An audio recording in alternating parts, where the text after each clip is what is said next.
Okay, so then let's start. Okay. One thing, if I can ask, it's fine to go live, about the time. If you could give me signals if we don't have much time left. Yeah, sure. I will do that. Thanks. So should we start, Sophia? Yes. Okay, let's go. So, hello everyone. We are starting our last but not least lecture on the project of climate skills for Kazakhstan. Today, our speaker is Anуд Аллузи. We are so glad and thankful to Anуд that she is contributing today and sharing her knowledge and expertise about climate investment. We will be having, as normally we do, the lecture and then Q&A session in the end. So please feel free to type your questions rather in Kazakh, Russian, or English languages. We will translate it to Anуд and then ask it in the end of the session. So please, Anуд, the floor is yours. Please introduce yourself and then we should start the lecture. Thank you, Donna. Thank you, and hi, everyone. Good afternoon, I should say, given the time in Kazakhstan at the moment. As Donna said, my name is Anуд Alлузи, and it's a pleasure to be a presenter to you today, and I'm honored to have been selected, actually, to give you a presentation about sustainable finance in general. I know you've had a series of lectures before, so I was hoping that I would just make this lecture more focused on case studies to turn the theory into action and the theory that you've been hearing about into operations, and how does it need to apply it on the ground. I thought at the beginning I should actually just share with you my experience working on green finance. I am not your typical profile. I'm not an ecologist. I'm not an environmentalist. I'm not an engineer. I'm not any of these basically majors or educational background that you see people have in this sector. And I think this is one of the myths about the sector, is that if you study it, then you can work on it. Otherwise, you're not able to be working on green finance. So a little bit about my background. I'm currently working at the European Bank for Reconstruction and Development. It's a bank that focuses on development, as the name says, and we actually operate as well in Kazakhstan. And it's luckily one of my countries of operations. I got to work and visit Kazakhstan, and it's a lovely, lovely country. It's not like you need me to say, of course. I know you all know that. And I've been working with the EBRD for almost 6 years at this point. And I started working with them on strategy and shifted to work more on green finance. And I'll tell you a bit more later on the work that I do, but I just want to tell you how I stumbled to work on sustainable finance or sustainable lending in general. And it really happened by coincidence. My background is in policy, economic development as well. This is what I did for my undergrad and graduate school, where I studied at the University of Michigan undergrad, focused on international relations with economics. And then in graduate school, I went to the Harvard Kennedy School, and I focused on public policy with an economic development angle. So as you can see, it's not the usual work. And actually, at the beginning, I worked a lot on human rights projects and advocacy. And then at some point, I realized that to work on human rights, you need to do economic empowerment. So I shifted and started really working a lot on economic development aspects, like how we can empower people to make sure that basically if they have money in their pockets, then they would be able to also start thinking more about their rights and what is owed to them basically from the systems. And then when I started working on this, I remember my first project was at the World Bank. I was hired at the World Bank to work on turning my master's thesis into a project. And my master's thesis was focused on increasing economic opportunities for women in the labor force. As you can see, not related to green and finance at all. And one manager actually asked me how comfortable I am with numbers. And I remember saying, I'm very comfortable. I've always been comfortable with numbers. So I joined he asked me to join his project to help him with analytical work, just analyzing numbers and massive data. And that was the beginning of my journey in sustainable finance. His project was focused on agribusiness financing and how to make agricultural investments sustainable. And from then I started learning and about what does it mean to do sustainable investments. And really, that was the beginning of my career, just data analysis. And to let people know, I work with people with extremely, extremely diverse educational backgrounds. I have colleagues that are the usual, the engineers, the environmentalists, the ecologists that are working on the topic.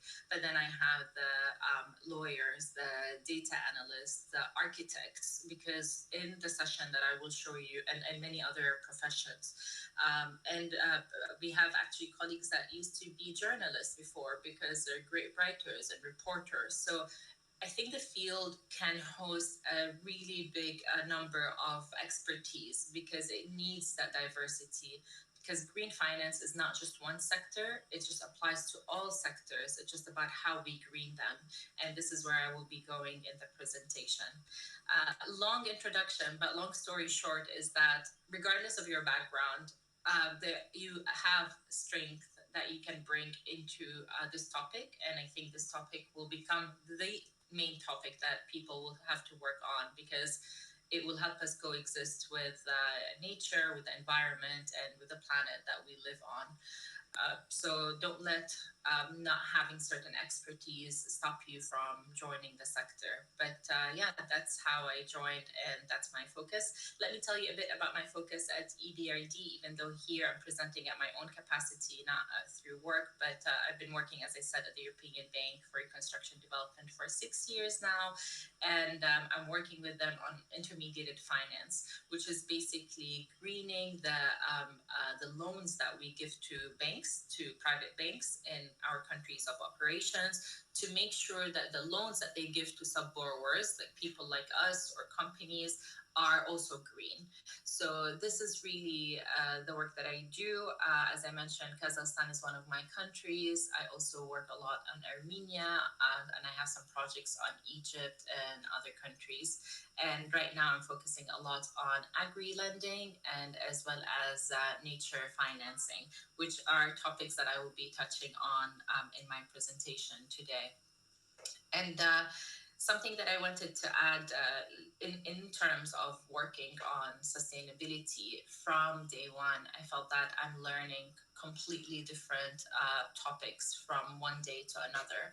One day I'm working on sustainable agri-lending, so I start developing my knowledge and experience on what does that mean, and start talking to stakeholders that are very involved in the topic. And then another day or another week would be focused on green buildings, where I start learning it and have better understanding of what does it mean to have a green building. And that's the nice thing about working with financial institutions, is that I'm not focused on, like, of course, my sector focus is intermediate, like financial sector, but at the same time, I get this like broad range of exposure to all the different projects and all the different investments that we do in our countries of operation at the EBRD. So this is really an introduction. I personally, I love nature, and my attachment to nature, whether it's like through going through my hikes or diving or just spending time in nature, made me feel that I need to do work that is impactful, and I need to learn as much as possible how to reduce my impact and others people impact on nature. And this really was the reason I decided to work in development and specifically work on sustainable development. And EBRD has been a great employer where I can do these very exciting projects. I think we can, Dana, unless we have a question, like you have a question to me, maybe we can start the presentation. I'm having an issue with my monitor right now, so it might take a couple of seconds for it to load, but that's not an issue from your end, that's an issue from my end. Yes, I think we should go to the next slide, please, Sophia. Sure. Yes. Okay, so So green investments, what and for whom? I know you had already a lot of sessions about this, but I thought it would be good to have the discussion as a reminder, because sometimes we think of green investments as this like big, difficult, expensive thing that is in the corner, where in fact it could be something that people like you and me invest in. And green investments is we talk about project eligibility, which is basically what projects would count as green, or a portion of the project would count as green. And here I list the main ones, really, that at least the main ones that I work on, which are those that involve renewable energy, those that involve energy efficiency, those that involve green buildings, as I mentioned earlier, sustainable transport, sustainable water use and water consumption, sustainable land management as well, and circular economy. These are the main ones that we actually look into or consider the ones that have green component. And then when we ask who are the green investors, really it could be people like you and me, as I said. Basically, when I buy an electric vehicle, I'm already contributing as a green investor. When I place solar panels on the rooftop of my house, or change the windows of my house to be double glazed so they can maintain energy or the temperature, then in this case, I also am doing investing in green. But then, of course, it can be in a bigger scale. We can talk about like the MSMEs, micro and small enterprises or medium enterprises. There are the big corporates, the massive buildings that you see around, including the big banks that you see around you. We can also talk about governments as well, and non-government organizations. All of us can be green investors, actually. If we can go to the next slide, please. So how do you determine if the investment is green? And that's something that I'll tell you really from my projects, but could be applied when you're looking into investments yourself. The first thing is decide on an investment, of course. Is it, as I said, is it a new car that you're thinking about purchasing? Is it a greenhouse for the farm? Is it construction of a new building, or is it house renovation? Because any component right now can have green integrated into it, and not to say it in a way that you can green anything easily, of course not. And that brings me to phase 2, which is identifying the key categories of the green investment. Is the investment allowing me to be energy efficient? Is the investment giving me renewable energy? Is the investment connected to circular economy? Or is the investment helping me with sustainable resource management? And then the third one, which less for you, but more for me, specifically for my job, is evaluation criteria. So we evaluate the criteria of the investment, and we look at the environmental impact of the investment. For example, am I saving energy? Am I reducing CO2 emissions? Or am I reducing water consumption, for example, or the harm that I'm doing on the soil? Is it long-term? Is the investment sustainable in the long term, or is it a short-term investment and sustainability component is short-term? And then we have the business practices, of course. Are we just changing a building for a company, or are we changing their business practices to become more sustainable? And that, of course, something would be much more on the long term for the company. And then, of course, we have the compliance with standards. Like, let's say you're exporting and you're an exporter exporting to a country that has specific standards in terms of land use, fertilizer use, pesticides use. And that's something that we check. But as I said, these are for much bigger projects. So I don't want you to think it's for projects, it's for every single investment that you want to think of. Next slide, please. So what sectors can be green? And as I mentioned earlier, you probably sensed from my introduction and my talking about my colleagues and their backgrounds, a lot of sectors can be green or would have green component. So the first one that comes to mind, and of course it's the most straightforward, although very complex one, is agricultural sector. And then there's the energy sector, when you start working on renewables and hydro and power plants and such. There's the financial sector, it's the sector that I'm mostly focused on. There's the infrastructure sector when we're, for example, constructing new buildings and such. Property and tourism, also when we're talking about building hotels or building guest houses with certain activities for tourists, we can definitely green components of that. Then we have the transport sector, and this is where electric vehicles and electric charging stations would be a big example that is growing and is growing around you, of course, specifically in Kazakhstan. There is as well the telecom component, where we, of course, make sure to green telecommunication companies that, for example, switching from regular landlines or from regular internet lines to fiber optics because they are known to reduce energy consumption. And then the manufacturing and services. So that's like production line and all the machineries that you need for that line. Okay, I've been talking for a while, and I thought we could dig into case studies. So this way, I can show you some of the investments that either I or my colleagues have worked on as examples of what it means to be working on green investments. And I can start with the next slide, please. I thought, of course, given that I'm presenting to fellows in Kazakhstan, it would just make sense to start my first example of an investment in Kazakhstan. And this is an investment of a wind farm called Vesnuli Wind Farm. And Sophia, please, if you can start loading the video as I speak to our listeners about it. It's a wind farm that we invested in. Of course, it's in the energy sector. And the investment is to make new energy efficient wind turbines. And as I said, the country is Kazakhstan. I have a short video that explains the project in more details, but really it was a wonderful project that we worked and still working on actually, because there's additional expansion to wind farms to provide Kazakhstan with renewable energy. If you could play it, please.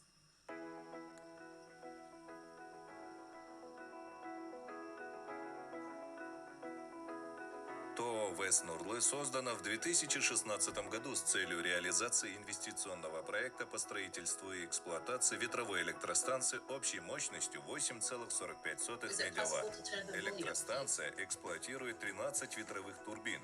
Общая инвестиционная стоимость строительства составила 8,7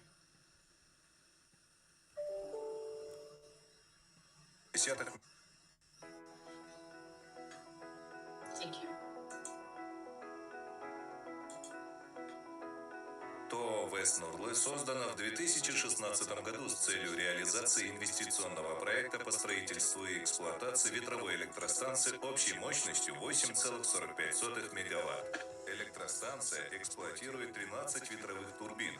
Общая инвестиционная стоимость строительства составила 8,7 миллионов долларов США, из которых 4,7 миллиона было профинансировано в рамках программы ГЭФ.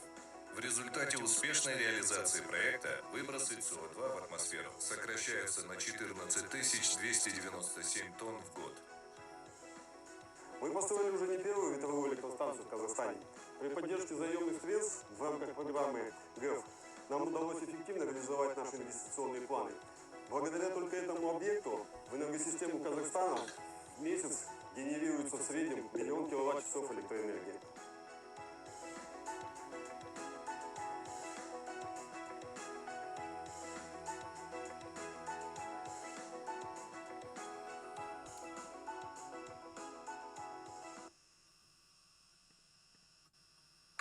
Thank you, Sophia. I'm glad to hear that the viewers can hear the sound well. I was worried because I wasn't able to hear it myself. So, I mean, there are subtitles, but it's nice to hear it, especially it describes the details of it. So, just to give you an example of this project when it came, as you can see, it's a big investment and it's a big project. And I don't want you to think that every green investment has to be in millions of dollars or that's definitely not the case. We have investments that are definitely much lower than that. We have it as little as $500 sometimes, especially through financial institutions, in comparison to direct investment where a company borrows to invest.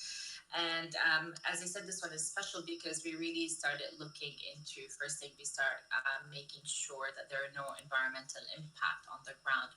So just to give you an example, we start looking at where it will be built, what is the biodiversity in that area, would it cause any harms to bird migration? Like, we have to think about all these components, and while renewable energy, of course, is extremely important, it would not be as beneficial if we are damaging other aspects of the ecosystem. And in this case, we're talking about the biodiversity of the ecosystem, birds as an example, or land as another. And we start looking at how much energy these would be producing, how much CO2 emissions are we reducing by investing in such project, as you saw from the numbers that we have.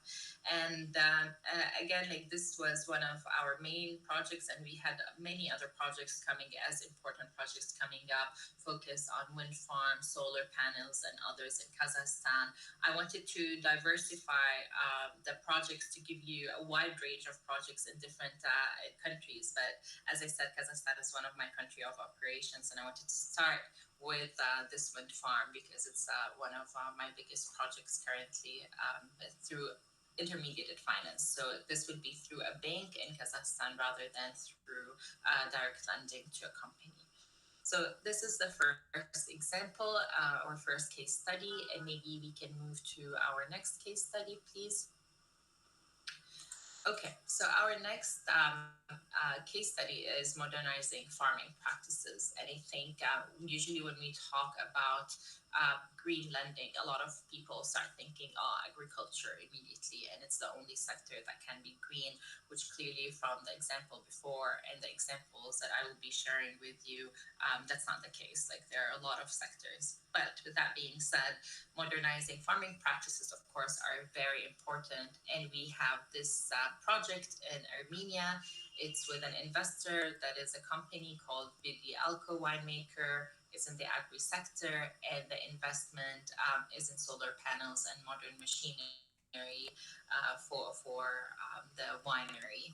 And I went there actually myself. I went to see the vineyards, which was really nice to see our investments turning into action. And what does it mean to have a much more energy efficient machinery, and what does it mean to get all of your winery electricity from the solar panel? So it became like a self-sufficient in terms of the energy you consumed at this winery, which was very nice to see. And they had fantastic wine, which always helps, of course, and makes the project even more enjoyable. Maybe we can watch the video next. Yes, this one would be great.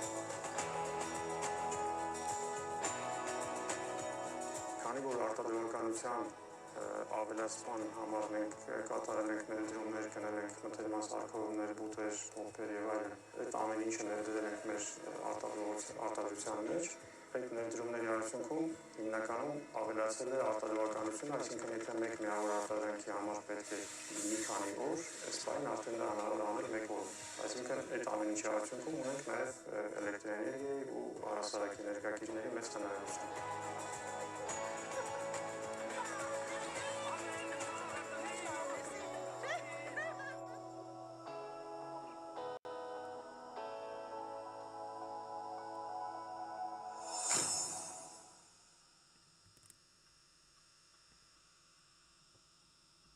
Thank you, and I hope you're enjoying the partially describing the case study, partially watching the videos, just so this way you don't get too bored of me talking for a long time. So I thought it would be nice to be breaking it down this way with some videos to show you.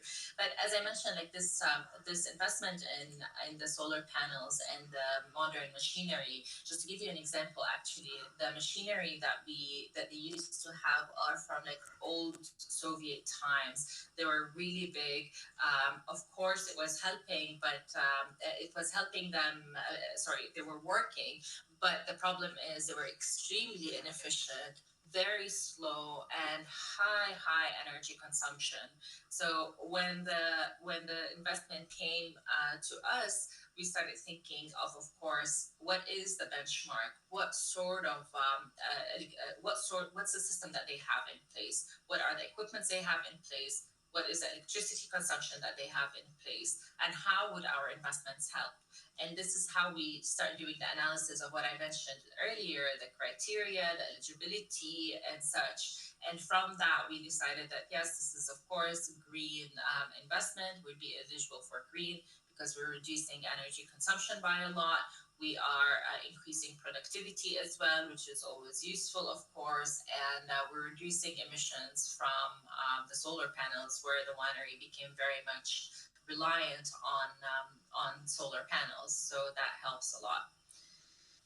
We can go to the next case study, unless, Dana, you have anything you'd like to add? No, I think we should go to the Q&A in the end. Sure. Okay, and this one is on wastewater expansion. This project was actually based in Egypt. It was in a municipality called El Fayoum.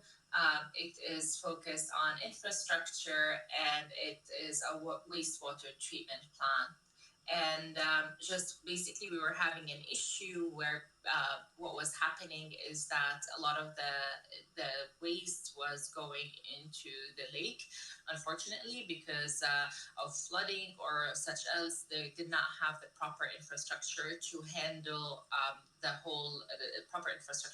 the waste for the whole area. So this is something that we helped, and this is, of course, a green investment for many reasons, and the main one is the reduction of pollution. Like, you are reducing pollution by a lot when you're making sure that no waste is going into water bodies such as lakes or rivers. That's one thing that we look into, because it's very environmentally damaging when this happens. And in addition to the environment damage, it's the human cost as well, where of course people get sick when the area around them is not as hygienic, and that's why this project covered a lot of important aspects. We can go to the next slide to play the video, please, that explains it, because this video shows you the community in the area and what they say about the investment.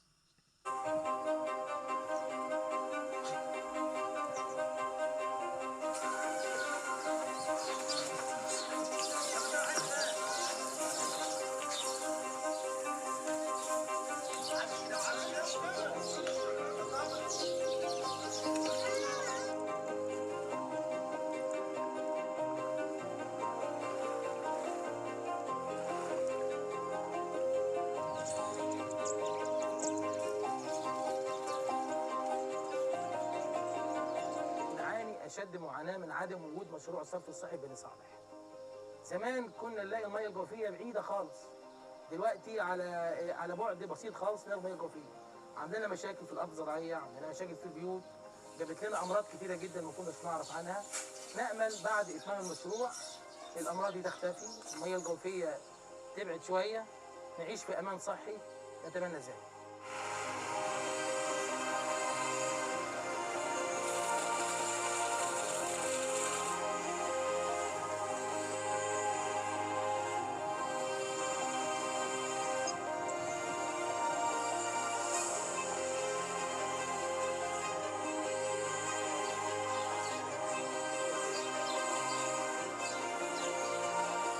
بالنسبة للطنشات اللي كانت موجودة قبل مشروع الصرف الصحي كانت ضرانة وضر البيئة، وكانت بتكلفنا كل شهر حوالي من كل بيت بيصرف له حوالي من 300 400 جنيه كسب. فاصبح الصرف الصحي ريحنا ونظف البيئه ومنع حاجات كانت مضره بالصحه كتير.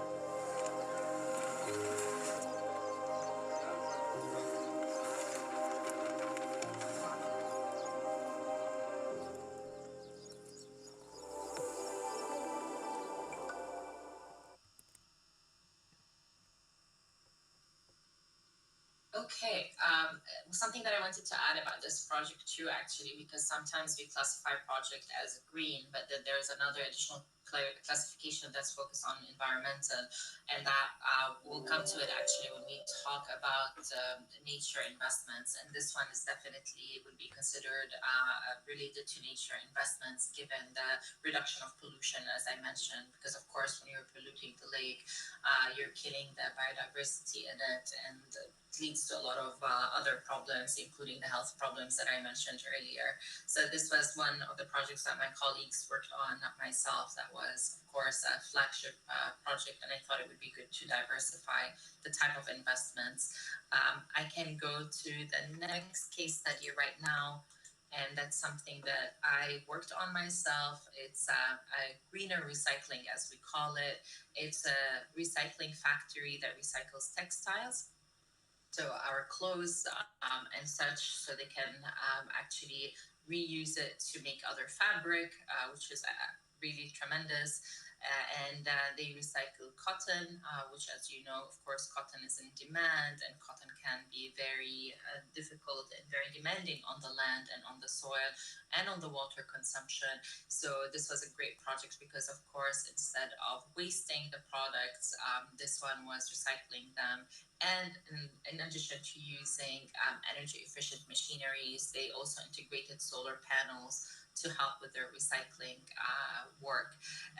It's in Armenia, and the sector is in manufacturing. Again, just to show you the width of the sectors that are involved in green.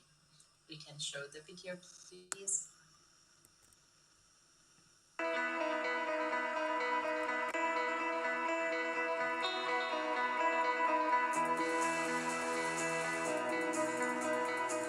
Մենք զբաղվել ենք տեքստիլով 96 թվականից, հասանք այնտեղ, որ մեզ պետք է մեր սեփական թելը ունենանք, կտորը ունենանք։ Թափոնների վերամշակման արտադրությունը մենք նախաձեռնեցինք 2018 թվականից այս ֆաբրիկան հիմնել, որպեսզի արտադրությունը Հայաստանում դառնա փակ ցիկլի, այսինքն մենք ունենանք թել, կտոր, հյուսվածք, հագուստ արտադրող ընկերություններից մենք վերցնում ենք միջլեգալային տարածքի այդ մասերը, ստանում ենք թել, մանվազք, մանվազքից ստանում ենք կտոր, գուրբաներ, մայկաներ, հիմնական թափվածքը Հայաստանից մենք մեծ արտադրողներից ենք վերցնում, նույնիսկ սա բավարար չէ, մենք ներկրում ենք եւ վերականգնում ենք, ինքը վերականգնողական արտադրություն է, այսինքն մենք այս ամեն ինչով մենք բերում ենք բնությունը։ Դիմելով վզեպ կանաչ ֆինանսավորման ծրագրին, տեղադրեցինք ֆոտովոլտային կայանը արևային։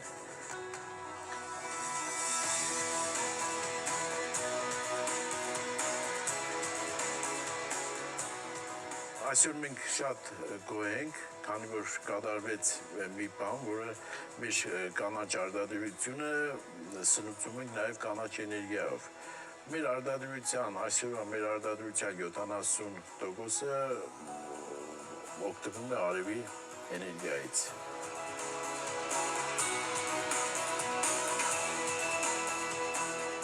Մոտավորապես 700 մեգավատ տարեկան հոսանք ենք ստանում, կանաչ հոսանք, առաջի հերթին էժանացնելով մեր արտադրությունը, մենք մրցակցային եղնենք մյուս էժան էներգիա ունեցող երկրների հետ, իրանց նավթն է, մեր արևն է։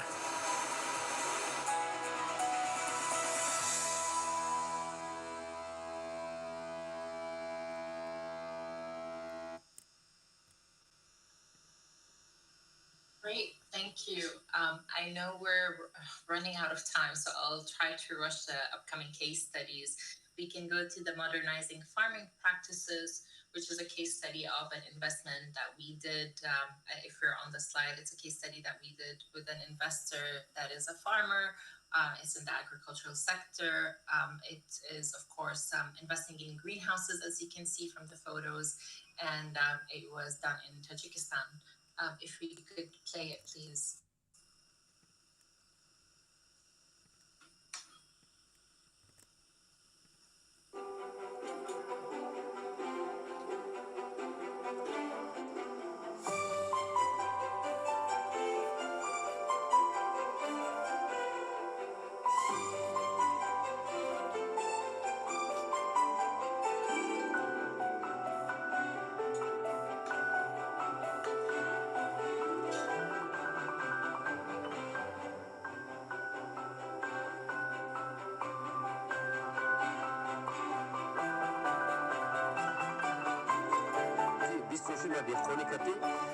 مشغولیم همین سال اومده 6 ساعتی و گرم خانه ساخته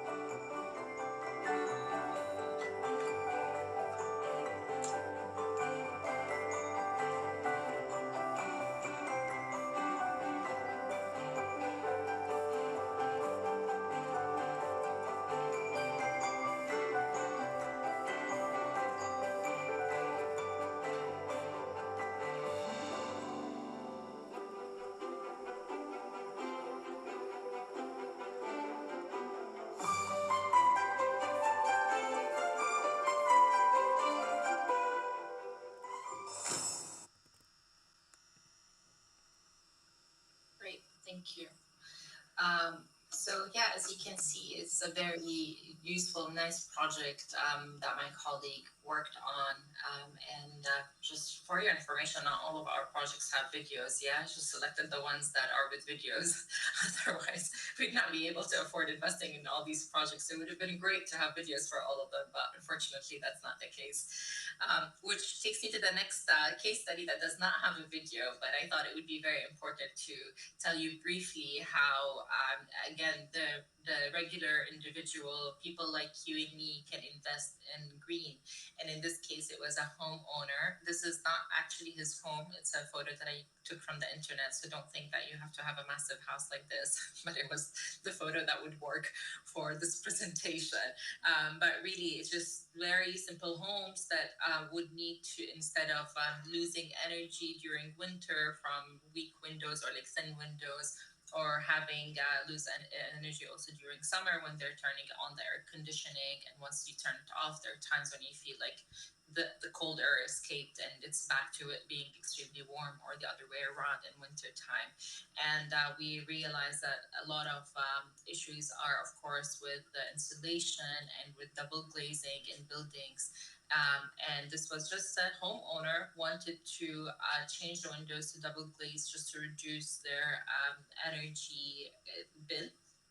And it was in Kazakhstan, as I mentioned, and the homeowner just switched the windows to fully double glazed windows through the house.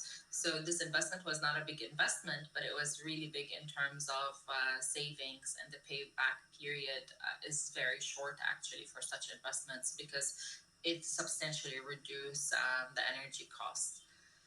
So I can also go to the next case study, which is healthier fish production. And this is someone I worked on myself in Armenia. It is with a private company, and the sector is in aquaculture, and the investment was solar panels and machinery. I know we covered many solar panels, but I thought it would be cool for you to see how the machineries are different in each sector. And this one was very much related to water purification and such. We can play the video, please, when you get a chance. But yeah, it was a very cool project that we got to work on. And it's nice to see that we can make fish production healthier and greener.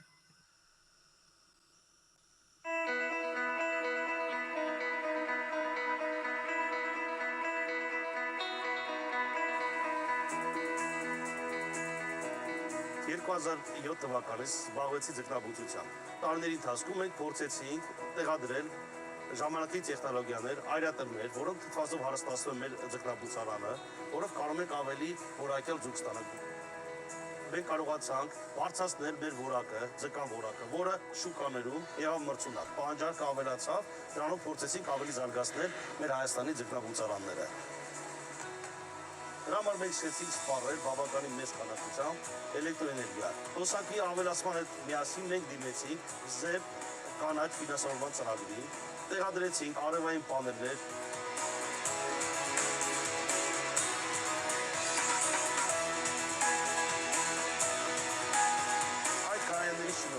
տարեկան ստացանք 470 մեգավատ էլեկտրոէներգիա, որը կազմում է մեր տարեկան ամբողջ ծախսի 1/3 մասը։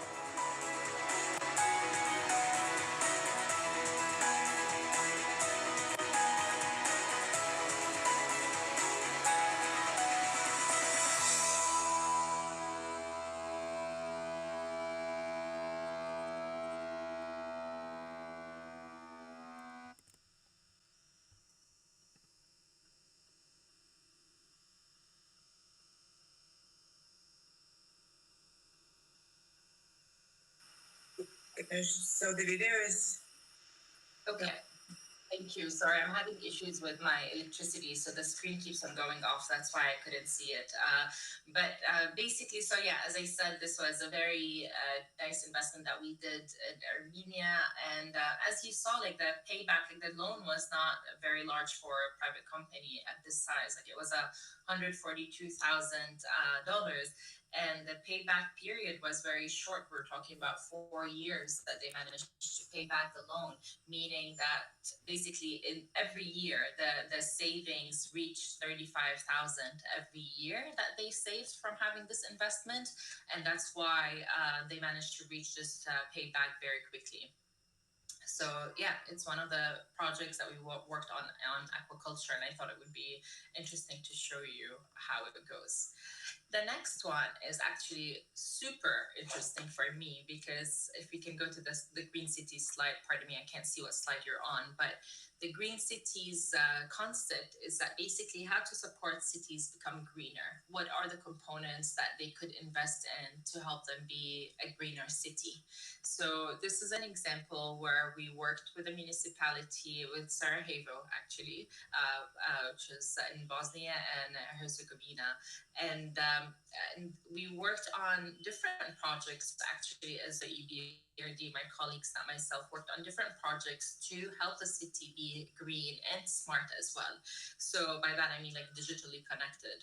And by that we worked on tram tracks, we worked on water infrastructure, we worked on green buildings, and there were digital solutions as well. And the video is a bit longer than the other videos, but it's just because it combines a lot of projects. If we could please go and play the next video. Hi, I'm Abby, and I'm in Sarajevo, a city with some of the best food in the Western Balkans, but also some of the worst air pollution in the world. Some people in Sarajevo are so worried about the air pollution levels that they use an app to check the levels of pollution before they leave their homes. Tell me about the app. So every day I have to check pollution outside. Example, today it's 150. Oh wow. In the winter time it's going more than 450. Today we can breathe. I'm here to see how the EBRD is helping Sarajevo to become a greener city. Lots of people use cars in Sarajevo, but the city wants to encourage people to use more public transport, just like these trams that you can see behind me. So they're investing in renewing and extending the tramline tracks to hopefully encourage people to leave the cars at home.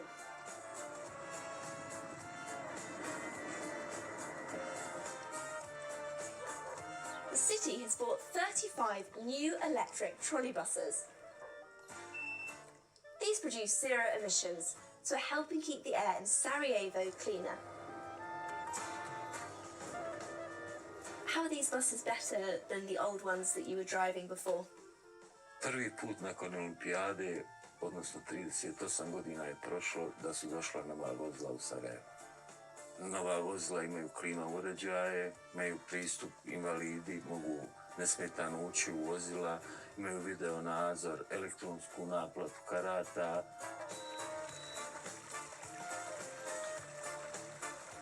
lots of buildings in Sarajevo, just like this one behind me, which is a student accommodation block, that aren't very energy efficient. So the city is investing to make them greener. And hopefully, this will improve the living conditions of people as well. We are here at the student dormitory Necaretçi, where we are actually changing new windows and adding some thermal insulation, improving energy efficiency of the building itself and improving life conditions of the students here. The project will include 40 public buildings, high schools, elementary schools, student dormitories, and hospitals.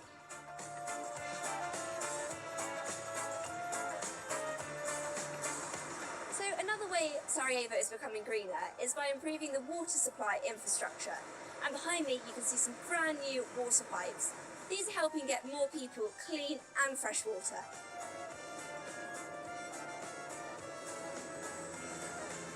It's been really great visiting Sarajevo and seeing some of the amazing projects the city's invested in. It's going to help make the city greener and more energy efficient. But most importantly, it's going to improve the quality of life for the people living here.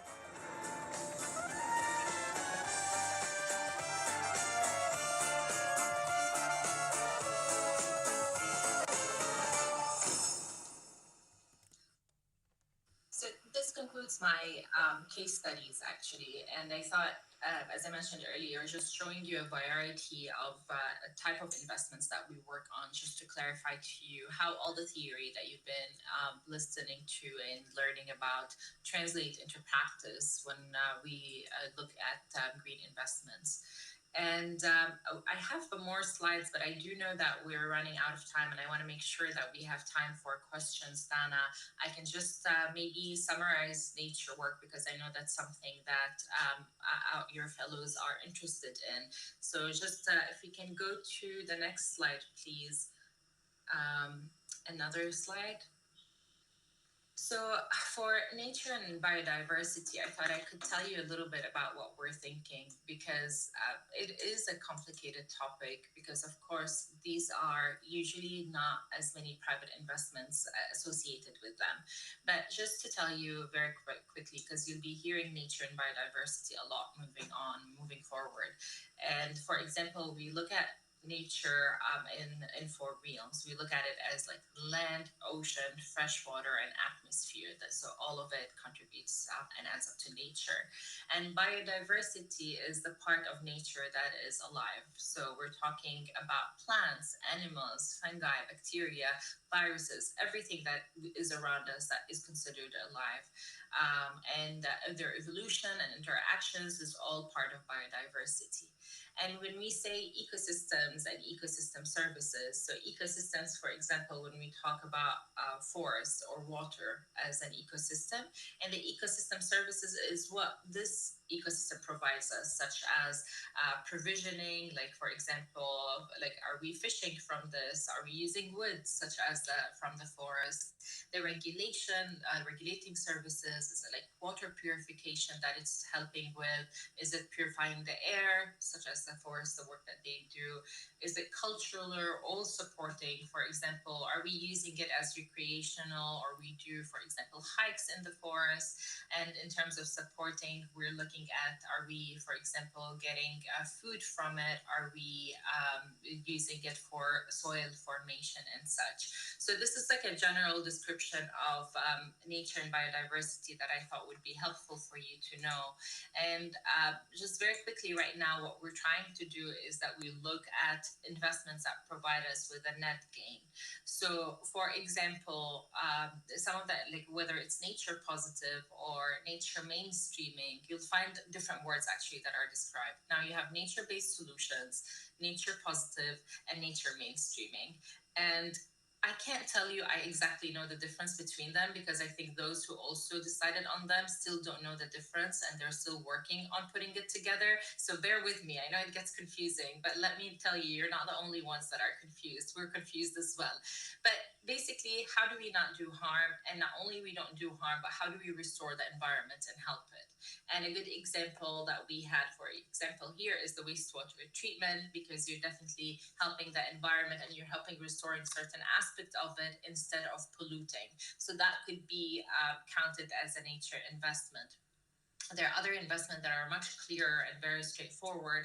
For example, floods. I know, unfortunately, Kazakhstan has been going through flooding issues, flooding problems from climate change. And any investments that would reduce flooding or would, for example, reinstate certain areas such as mangroves and wetlands would very much be nature investments, because if you think about it, when a flood happens, in addition, of course, to causing a lot of chaos and causing a lot of impact on us and on our houses and our daily schedule, it also has extremely massive environmental impacts. So with floods, for example, a lot of the trees sometimes get flooded, the lands where the food is growing for us gets flooded, and that means that would reduce the food security.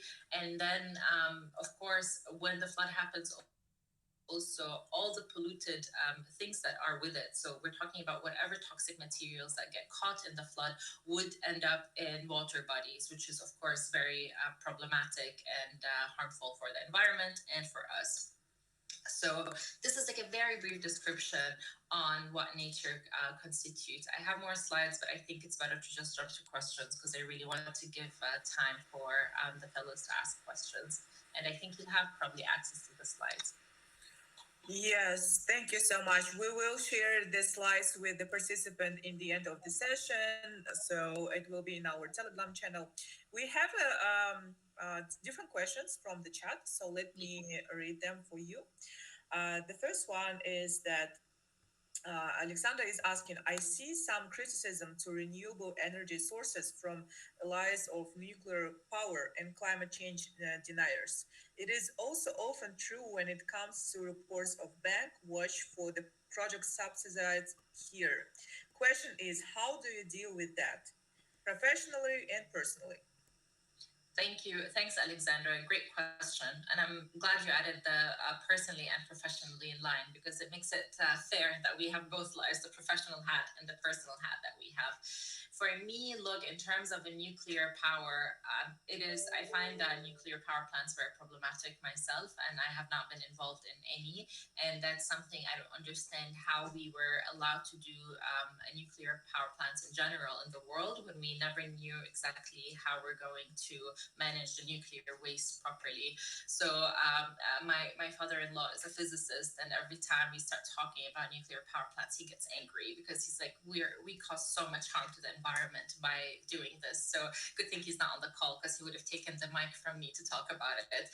And in terms of the projects that are subsidized for some of the bank watch, I'm more than happy to look more into it. But in terms of how I deal with these projects, really we have multiple layers that we deal with before we approve a project. And there are times when we think that everything is going smoothly, and then we find one thing that is actually not going as smoothly by one team, which is our environmental team. We have a big environmental team that does all the assessment to make sure that they're complying with standards, with best practices, and they're not. And one thing that I should add is that for our investments, we have to have something called that the investment. The thing that is called do no harm, that basically our investment is not causing harm. That's the main important thing.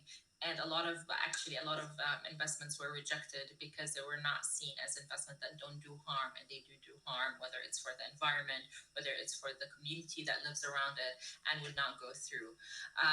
Professionally, of course, I go through all the channels that we have to make sure that no project gets approved if it's causing harm. Personally, it is difficult. I'm not gonna tell you, especially for someone who loves the environment. I do my best to push to stop a project from moving forward if I find it harmful, and of course I do what I can with the needs that I have to make sure that they're escalated. And if there are those who are with more expertise deciding that it is fine, then they know it better.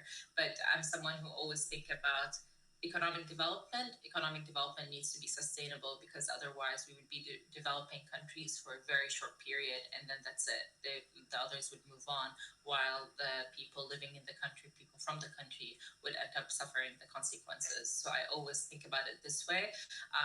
I didn't mention earlier, I'm half Jordanian, half Palestinian, and a lot of projects happen in my country as well. So I think about it this way as well. Do I want this project to happen in my country? Would it harm my people, or would it harm the environment that I live in? So yeah, thanks for the question. Thank you. The next question is from Rahima. Hi, Anu. Thanks for this presentation. So much to think about. I currently work within Sustainable Investments team in Aviva, UK. But since I'm from Kazakhstan, I'm quite interested in what's being done to decarbonize brown industries, or are there transition plans on supranational level? Appreciate not a simple question given they are digitally generating ones, but are there ESG adaptation strategies in place? Yes, there is in place. So I actually am not specifically working on them, but I'm happy to speak to you, Rahima, after this, or just connect you to the colleagues that are working on it. But I can give you an example that I personally worked on, which is through the agency in Kazakhstan, which is like, the central bank basically of Kazakhstan. They started making it mandatory for banks in the country to disclose information about their investments for ESG purposes. So this actually has been an area that we worked on for years, and we're very happy to see the agency adopting it and actually initiating it, not just adopting it. And now I know now it's voluntary practice for banks to start issuing their ESG report, making sure that they tell us where their financial flows are going. And we do have a lot of transition plans in place to work with certain companies, but not at the country level. I'm not aware of one, at least. And so this answers the first part of the question, and I think there's a second part I'm seeing. Or sorry, this is a new one, actually. Yeah, the new one. Yeah. The new one is from Akjol. So what problems do have the climate investments in general? In the scale of Kazakhstan, how do you think, do the country have the positive invest climate for investors to finance projects on climate change and renewable things? Also, how would you assess the invest climate in Kazakhstan these days for climate projects, and what advices you could give to authorities for improving invest attractiveness? Of course, a very good question, and you all are asking really good questions, so I'm happy to see that. But in terms of what problems do we have in terms of climate investments in general, one main thing that not just Kazakhstan has, but many countries have, is the low cost of energy. So that's something that makes it difficult for people to switch to climate investments and green investments when you have low cost for fossil fuel. So I would say that's the main thing. Of course, it's never popular being someone to say increase the prices, because I think we as consumers should not have the burden when it comes to changing practices. Changing practices can come from behavioral or from encouragement from the government, which you have actually in Kazakhstan. There are a lot of programs that provide subsidies to encourage green investments, whether you're an individual or an MSME or like a corporate entity. And how would I assess the investment climate in Kazakhstan in these days for climate projects? As I showed you, we have plenty of investments that are coming into the country. So, and I don't just work in Kazakhstan, so I cannot just say, I'm not only focused on Kazakhstan, I focus on other countries. But I would say investment climate kind of dropped in general, not just for, investment climate, not for climate, dropped in general. Post-COVID and post the war as well. It did not help the appetite, but now we're seeing it going up again. So that's really good. And what advice would I give the authority to improve investment attractiveness? look again. This is I don't feel that I'm in a place to give advice for authorities to improve the investment attractiveness. I think continuing with projects and programs the way they are that help attract help make climate investments more attractive would definitely help. So subsidizing the cost of these investments, providing more sessions, things that such as Dana and her organization are doing are very important as well to help people understand what does it mean to have a green investment. So I think not just for Kazakhstan, but all countries around the world, they need to start integrating climate and climate discussion, even in our books, in our children's books, just to have a better understanding of what it is and what it means for us to change our behavior when it comes to consumption and our expectations as well.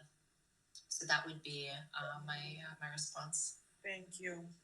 And the last question from Verena is that what do you think about the recent changes to tax code in Kazakhstan on setting fixed tax amount for digital companies? Do you think it's better in terms of the usage of electricity for digital companies? Do you think it's better for environment or not? I would like to just know what the perspective of the person who is involved in green investments. Excellent question. And I honestly would need, if you're a digital company, I would need to see your electricity consumption, see how much your benchmark was, and do the calculation to give you a fair answer. It's just difficult just to say it based on the numbers you have listed. But in general, fixed tax amount, it depends really. I feel sometimes it should be prorated or like smart meter is the one that we usually call for and encourage for, because this way you would know exactly what you're consuming and what you're doing. But again, this could be something to help digital companies, but I haven't got too involved in it. More than happy to look into it if you send me the details. Thank you so much. So today was very interesting questions, and there is also one more question. I was just curious whether fixation or taxes would be more beneficial for corporations to budgeting their expenses, or it really improves the environment. I would say it's mostly for budgeting. It would be easier. That would be my first response. Yeah. And again, that's not my area of expertise. I haven't worked on the fixation. We have a team that works specifically on that, but it's an excellent question. I think for the environment, I usually see the smart metering to be the best, to be honest with you. That's why it helps you understand your consumption. It helps you reduce it. But when it's fixed, you don't feel the same need to reduce the consumption.